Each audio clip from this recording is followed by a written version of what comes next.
I'm here at the home of Mr. and Mrs. Young at 10388 Rising Fawn Circle. This is in Warrior, Alabama, and that zip code's 35180. That's State Farm claim number 010C5J586. I'm here after the inspection done by Hancock. I went through the review and actually reviewed the inspection by Hancock, and obviously I marked these up the same fashion he did, because he marked those three, or I guess 4 areas as heat blistering, which is a-okay, because some of this probably is heat blistering. Now, this one in particular had a crease.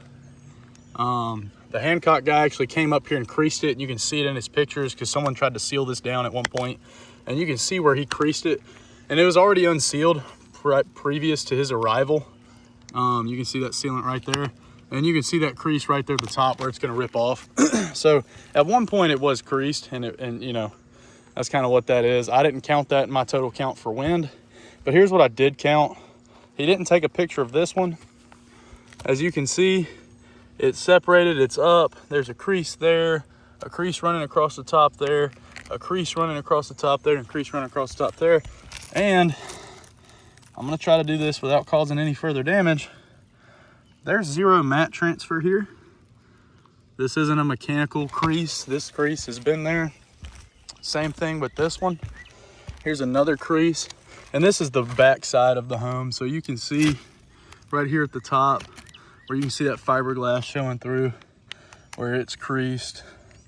And that one you can see it a little bit better because there's more granules in that one. Same thing here. It's not a flat, it's a flat area, so I'm trying to lift this up without causing any damage. Again, 0 mat transfer. There's a tab ripped off right there, which is the upper layer of the these laminate shingles, which causes them to crease. Now you will have to forgive me because I am gonna have to put you down for a second so I can move around safely without getting injured. I just want to show you all the documentation, so give me 1 second.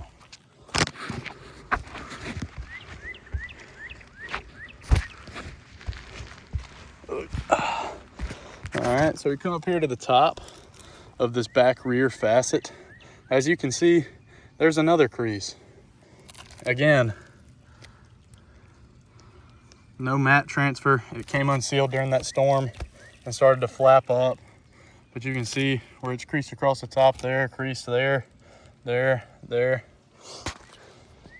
Now, on this front left facet, there's one up there as well. And I'm gonna work my way over there while keeping the video going, just so everybody's on the same page. Just give me 1 second and I'll flip over to that side.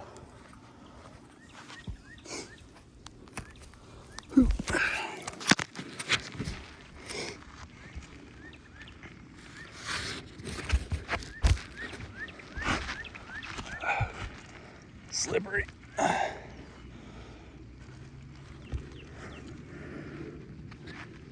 Ooh.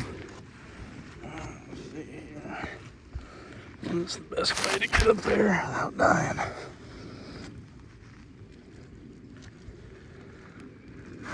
Hey.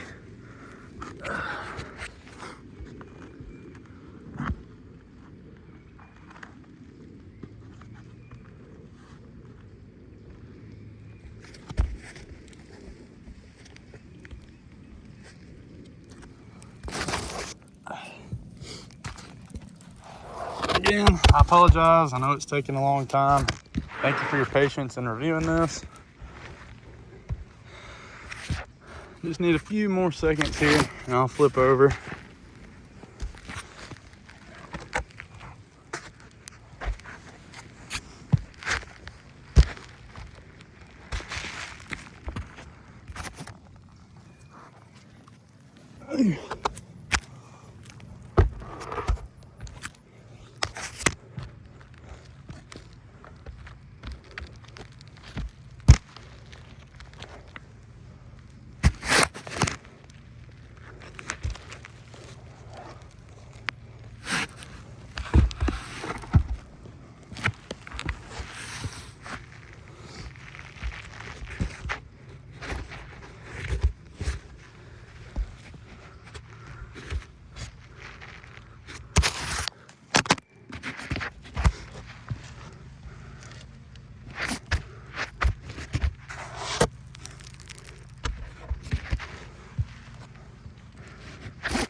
So here's another one. So this is a left facing facet on the front of the home. There's more on the other left facing facet, but it's too difficult to walk safely and record.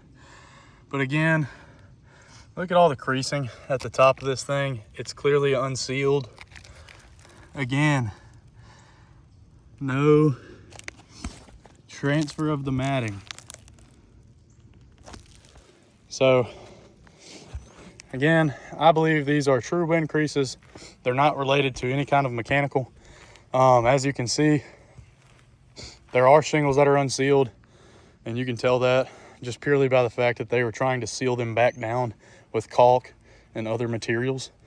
So I would like to ask that you review this and that the proper updates be made, that these left facing facets have damage on them, the rear facing facets have damage on them.